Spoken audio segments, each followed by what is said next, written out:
Teman-teman, saat ini banyak sekali metode-metode diet yang menawarkan hasil yang dramatis seperti penurunan berat badan yang luar biasa.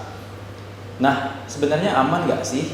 Nah, kali ini kita akan bahas di Fitter Company Talk bersama saya dengan Johnson, Ongko, dan saya Dr. Kelop.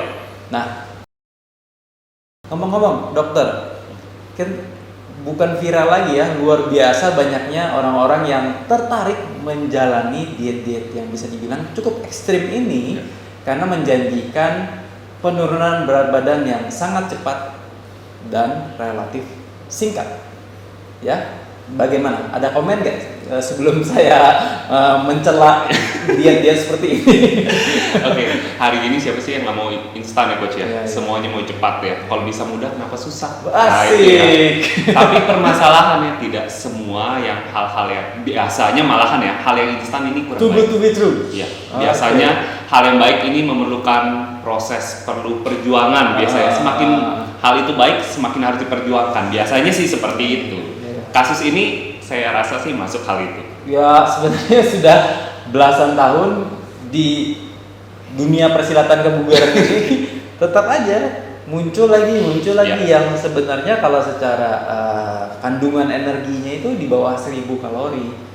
Nah, kalau kita berbicara kalori, tentunya nanti teman-teman akan mempelajari yang disebut dengan basal metabolic rate atau laju metabolik basal yang disingkat BMR. Bisa jelaskan sedikit kira-kira itu BMR itu apa, dokter? Ya, saya jelaskan sedikit ya BMR dan mungkin sejarahnya coach boleh. Nah, BMR tuh kalau di ilmiah ya, ilmiah tuh ada istilah BMR, ada juga RMR atau resting metabolic rate. Sebenarnya kedua hal ini mirip tapi berbeda. Tapi yang kita ambil mirip tapi berbeda gimana itu? Mirip, ya, karena anggap aja mirip lah. Mirip, tapi perhitungannya berbeda. Okay. Nah, cuman kita samaratakan aja ya. Jadi BMR itu untuk mengetahui kita punya kalori ya, pengeluaran kalori tubuh pada kondisi kalau kita tidak melakukan aktivitas apa-apa, gampangnya seperti itu. Jadi intinya untuk bertahan hidup lah ya. Iya. Kebutuhan energi yang dibutuhkan untuk bertahan hidup itu BMR. Kalau kita seharian tiduran terus nggak ngapa-ngapain, nah kira-kira seperti itu dah. Oke.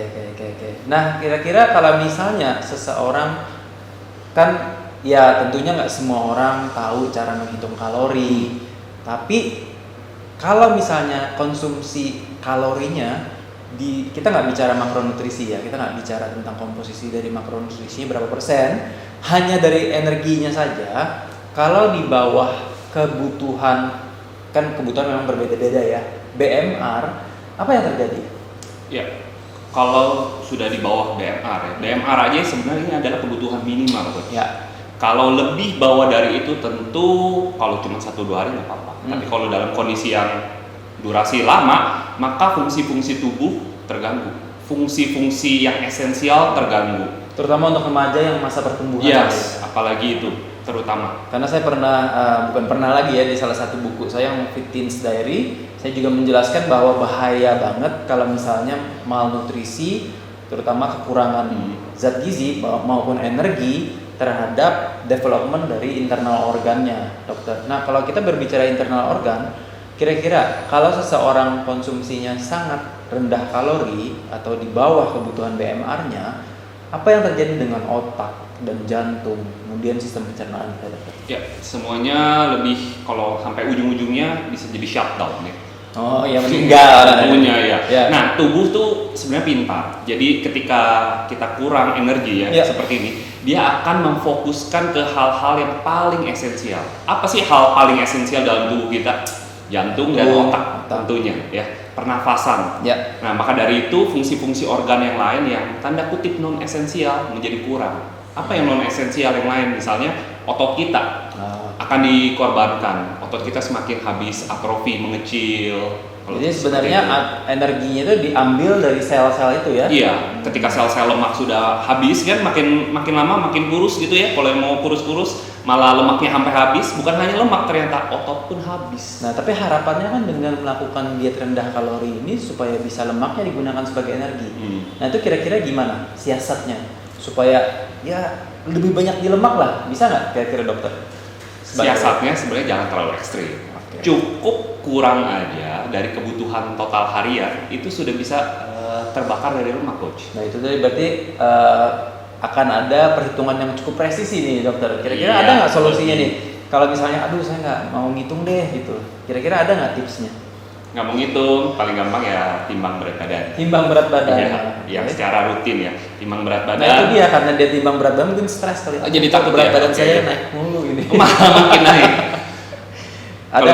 Kalau kayak begitu sebenarnya butuh bantuan profesional juga ya. Iya betul. Dari Harus, dokter, dari fitness coach, Ya. dari ahli gizi itu Ya. bisa membantu untuk mengetahui approximately Anda harus makan berapa kalorinya gitu ya. Tapi bukan berarti Anda harus benar-benar menghitung atau tracking sampai sedetail mungkin. Karena setidaknya Anda tahu bahwa ini under nutrition atau malnourished maupun tidak. Ya, Ya. mungkin itu kali ya. Ada yang mau ditambahkan dari BMR sendiri? BMR sebenarnya setiap orang berbeda-beda. Nah, jadi banyak faktor-faktornya, coach. Ya. Ini yang penting kita ketahui juga karena BMR si A dengan si B bisa aja berbeda. Jadi faktor-faktor yang paling utamanya itu, coach, jenis kelamin, coach. Jadi cowok dengan cewek beda, Beda tentu. pasti. Cowok lebih tinggi ya. Tubuh. Ya, ini perlu diingat. Kedua, usia. Usia makin tinggi, jadi makin senior BMR malah makin menurun.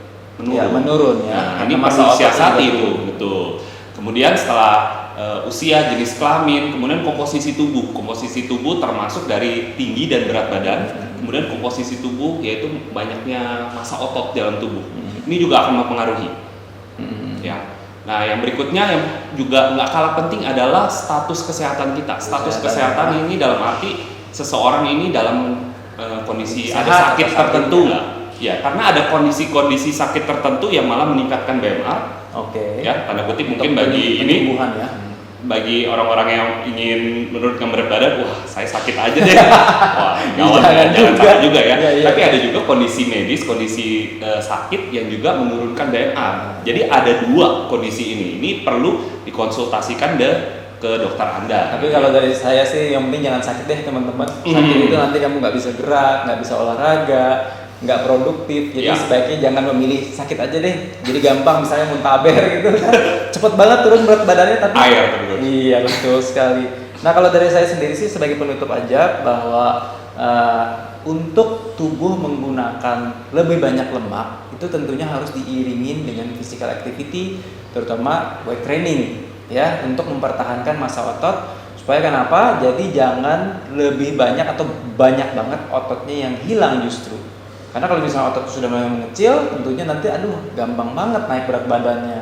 Ya, jadi memang semua orang ingin hasil yang instan, tapi yang instan belum tentu baik. Ya, ada tambahan, dokter?